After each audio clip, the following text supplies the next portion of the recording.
Subscribe কৰক Akhol the Assamese kitchen চেনেলটো বেল আইকনটো press কৰক লেটেষ্ট ভিডিঅ'ৰ নটিফিকেশ্যন পোনপ্ৰথমে পাবলৈ হেল্ল' এভৰিৱান মোৰ আখললৈ আপোনালোক সকলোকে পুনৰবাৰ স্বাগতম জনাই আজিৰ ৰেচিপি ভিডিঅ'টো আৰম্ভ কৰিবলৈ লৈছোঁ আজি আপোনালোকৰ ওচৰলৈ জ্বলা মছলাৰে বনোৱা এটা লোকেল চিকেনৰ ৰেচিপি লৈ আহিছোঁ আৰু এই ধৰণেৰে এবাৰ বনাই খাই চাবচোন সঁচাই ভাল পাব আপোনালোকেও গতিকে এতিয়া ৰেচিপিটোলৈ আগবাঢ়ো বলকচোন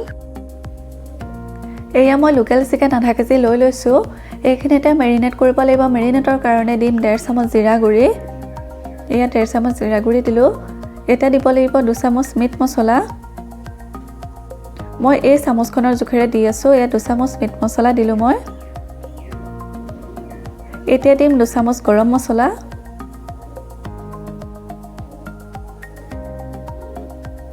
আৰু দিছোঁ 1 চামুচ ৰেড চিলি পাউডাৰ আৰু দিছোঁ এয়া ধনিয়া গুড়ি 1 চামুচ তাৰ পিছত দিছোঁ ডাঙৰ চামুচেৰে আধা চামুচ হালধি গুড়ি আৰু জোখমতে মিঠাতেল এটা গোটেইখিনি হেতা এখনৰে ভালকৈ মিলাই দিছোঁ যাতে মাংস আৰু মছলাখিনি ভালকৈ মিহলি হৈ যায় হাতেৰেও মিলাব পৰা যায় মই হেতা ব্যৱহাৰ কৰিছোঁ মিলাবৰ কাৰণে ভালকৈ মিলাই হোৱাৰ পিছত 1 ঘণ্টা মেৰিনেট হ'বৰ কাৰণে ইয়া ৰাখি থম তাৰ পিছত বনাব লাগিব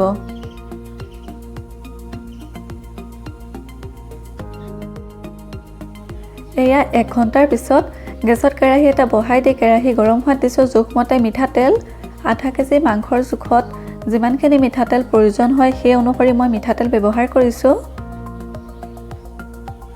এটা তেলখিনি গৰম হ'বলৈ দিব লাগিব আৰু এয়া তেল গৰম হৈ গ'ল এতিয়া ইয়াত দিব লাগিব তেজপাত মই দুখিলা তেজপাত ছিগি পেলাই দিছোঁ এতিয়া দিছোঁ 3টা পিঁয়াজ কাটি পেলাই মই ডাঙৰ সাইজৰ 3টা পিঁয়াজ লৈছোঁ যদি পিঁয়াজকেইটা সৰু হয় তেনে 4-5টা মান ল'ব লাগিব মোৰ পিঁয়াজকেইটা ডাঙৰ আছিলে সেইকাৰণে 3টা পিঁয়াজ কাটি পেলাই দিছোঁ এতিয়া মিডিয়াম ফ্লেমত পিঁয়াজখিনি ভাজি থাকিব লাগিব ৰঙচুৱা হোৱালৈকে তেলখিনি গৰম হোৱাৰ পিছত মই ফ্লেমটো মিডিয়াম কৰি দিলোঁ এতিয়া মিডিয়াম ফ্লেমত ভাজি আছোঁ পিঁয়াজখিনি এইখিনি এতিয়া ৰঙচুৱা হ'বলৈ দিব লাগিব পিঁয়াজখিনি ভাজি থাকোঁতে মই জলকীয়া দি দিছোঁ জলকীয়াকেইটা জ্বলা থকাৰ কাৰণে মই 2টা দিছোঁ যিমান খাব বিচাৰে আপোনালোকে সেই অনুসৰি ব্যৱহাৰ কৰিলেই হ'ল ৰেড চিলিও দিয়া হৈছে সেইকাৰণে মই জলকীয়া 2টা দিছোঁ এতিয়া এইখিনি ভাজি থাকিম পিঁয়াজখিনি যেতিয়ালৈকে ৰঙচুৱা হৈ নাযায় এয়া পিঁয়াজখিনি ৰঙচুৱা হৈ অহাত দিছোঁ আদা নহৰুৰ পেষ্ট ইমানখিনি এতিয়া আদা নহৰুখিনিৰ কেঁচা গোন্ধ যোৱালৈকে মিডিয়াম ফ্লেমতে আকৌ ভাজি থাকিব লাগিব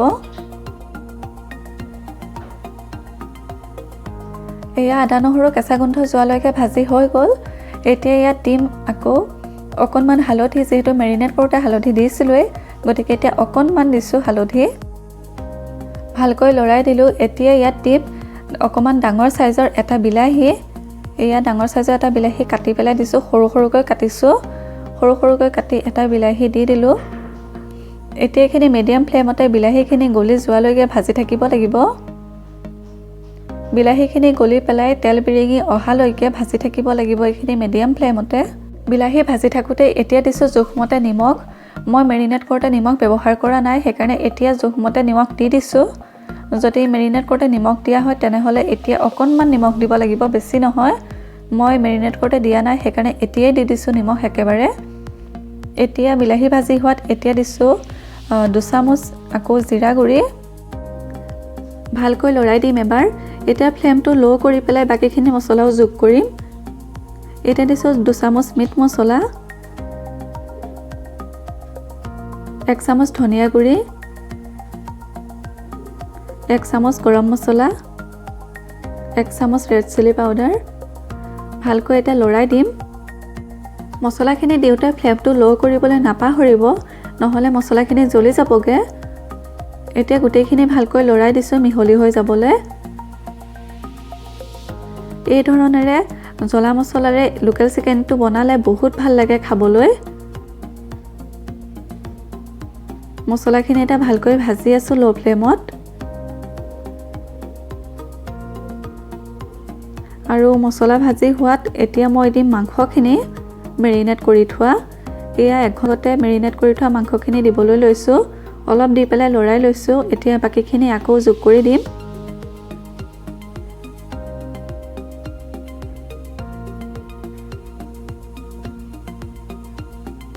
গোটেইখিনি মাংস দি আকৌ এতিয়া ভালকৈ মিহলাই দিম। ভালকৈ লৰাই দিছোঁ।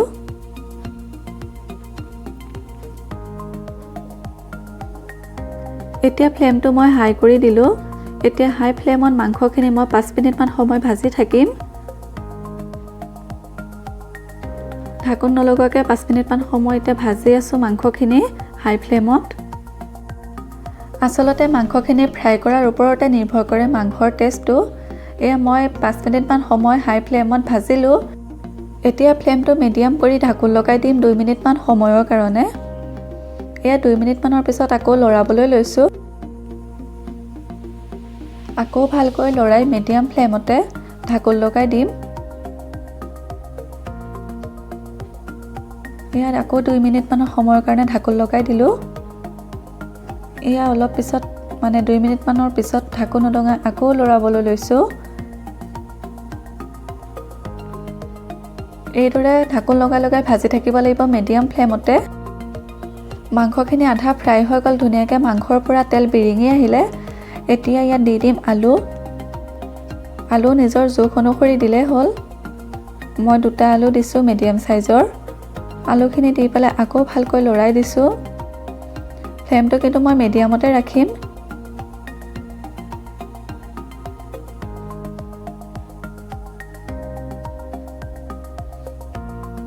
আলু আৰু মাংসখিনি ভালকৈ লৰাই দি পুনৰ ঢাকোন লগাই দিম সিজিবৰ কাৰণে। আৰু এয়া 3-4 মিনিটমান সময়ৰ কাৰণে ঢাকোন লগাই দিছিলোঁ। এতিয়া আকৌ লৰাবলৈ লৈছোঁ।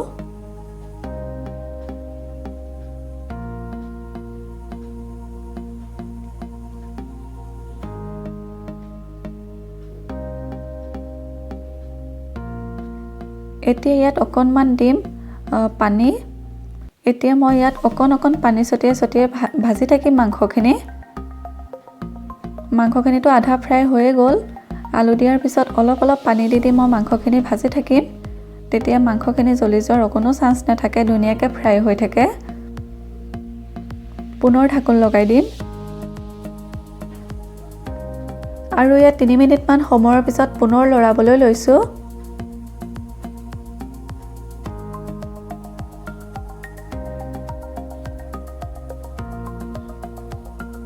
পানী যিহেতু শুকাই যোৱা নাই, অকণ আছে, সেইকাৰণে আৰু পানী নিদিওঁ। এতিয়া আকৌ ঢাকোন লগাই দিম। আকৌ ঢাকোন উদঙাই লৰাবলৈ লৈছোঁ। ফ্লেমটো মিডিয়ামতে ৰাখিছোঁ। এতিয়া আকৌ অকণমান পানী ছটিয়াই পেলাই লৰাম, যিহেতু আগৰ পানীখিনি শুকাই গৈছে। মই এবাৰতে বেছি পানী দি দিয়া নাই। এতিয়া ফ্লেমটো অকণমান হাই কৰি দিছোঁ।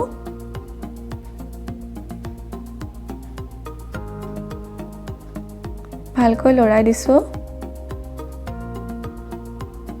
এতিয়া অকণমান হাই ফ্লেম কৰি পেলাই ঢাকোন লগাই দিম।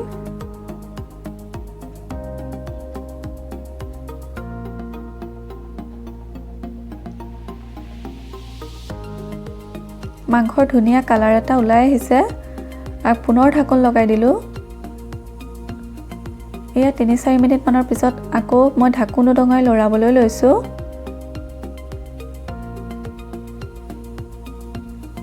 মাংস আৰু আলু প্ৰায় সিজি গ'ল। খুব ধুনীয়া গোন্ধ আৰু কালাৰ আহিছে।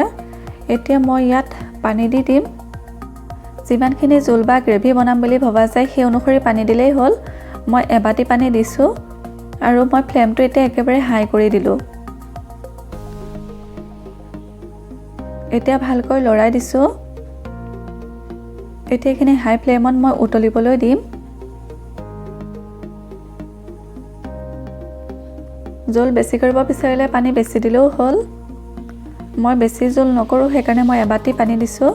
মাংসখিনি উতলিবলৈ ধৰাত এতিয়া দি দিছোঁ 4টা ইলাচি খুন্দি পেলাই। ইলাচিখিনি দি পেলাই আকৌ ভালকৈ লৰাই দিছোঁ। এইখিনিতে এনেকৈ উতলিবলৈ দি থাকিম হাই ফ্লেমত। যেতিয়ালৈকে জোলখিনি ডাঠ হৈ নাহে তেতিয়ালৈকে এয়া ভালকৈ উতলি আছে। এতিয়া দিছোঁ আধা চামুচ মিট মছলা, আধা চামুচ গৰম মছলা, আকৌ ভালকৈ লৰাই দিছোঁ। লাহে লাহে জোলখিনি ডাঠ হৈ আহিবলৈ ধৰিছে। মই এইখিনি অলপ গ্ৰেভি টাইপ নিচিনা কৰিম, সেইকাৰণে আৰু অলপ পানীখিনি শুকাবলৈ দিম। পুনৰ ঢাকোন লগাই দিম 3 মিনিটমান সময়ৰ কাৰণে। এয়া আকৌ ঢাকোন উদঙাই লৰাবলৈ লৈছোঁ। ডাঠ হৈ আহিছে গ্ৰেভিৰ জোখাৰে। এয়া ইমানতে ৰাখিলেই হ'ব আৰু শুকাবলৈ দিব নালাগে, সেইকাৰণে মই এতিয়া গেছ অফ কৰি দিম। এয়া ৰেডি হৈ গ'ল আমাৰ জ্বলা মছলাৰে বনোৱা লোকেল চিকেন। দেখিবলৈ কিমান সুন্দৰ হৈছে নহয়নে? দেখিবলৈ যিমান সুন্দৰ হৈছে খাবলৈও সিমানেই সোৱাদ লগা। গতিকে আপোনালোকেও এবাৰ ট্ৰাই কৰি চাব এই ধৰণেৰে। আজিৰ ৰেচিপিটো ইমানেই আছিলে। যদি চাই ভাল পালে তেনেহ'লে লাইক, কমেণ্ট আৰু শ্বেয়াৰ কৰিবলৈ নাপাহৰিব। আৰু আপুনি যদি চেনেলটো নতুন তেনেহ'লে ছাবস্ক্ৰাইব কৰি দিব আৰু কাষতে থকা বেল আইকনটো প্ৰেছ কৰি অল কৰি দিব, যাতে আহিব লগা নতুন নতুন ৰেচিপিৰ ভিডিঅ'ৰ ন'টিফিকেশ্যনসমূহ সোনকালে পায়। আকৌ এটা নতুন ৰেচিপি লৈ অহাৰ প্ৰতিশ্ৰুতিৰে আজিলৈ বিদায়। ধন্যবাদ।